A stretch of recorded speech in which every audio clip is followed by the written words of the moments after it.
দর্শক আপনারা দেখছেন বাংলাদেশের জামায়াতে ইসলামের আসন ঢাকা ৮ আসনের মনোনীত যিনি এমপি প্রার্থী রয়েছেন তিনি শাহবাগ এলাকা থেকে একটি বিশাল শোডাউনের আয়োজন করেছেন এবং এই নির্বাচনী প্রচারণায় তাতে শোডাউন যে একটি ব্যতিক্রমধর্মী যে অনুষ্ঠান অর্থাৎ ব্যতিক্রম ধর্মী যে একটি আয়োজন সেটি ঢাকা ৮-এর যিনি জামায়াত মনোনীত যিনি প্রার্থী রয়েছেন তিনি একটি গুন্ডা শোডাউনের মধ্য দিয়ে তিনি তার নির্বাচনী প্রচারণা তিনি কিন্তু শুরু করেছেন।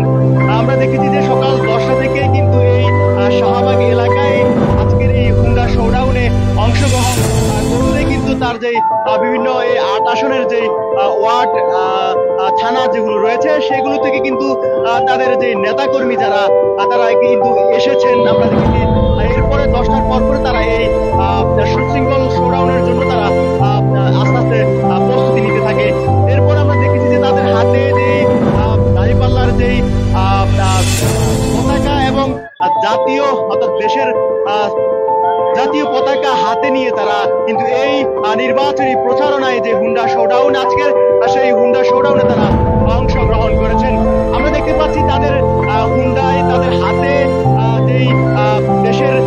পতাকা এবং তাদের দলীয় পতাকা যে শোভা পেয়েছে সেটি কিন্তু তাদের আজকের এই হুন্ডা শোডাউনকে একটি অনন্য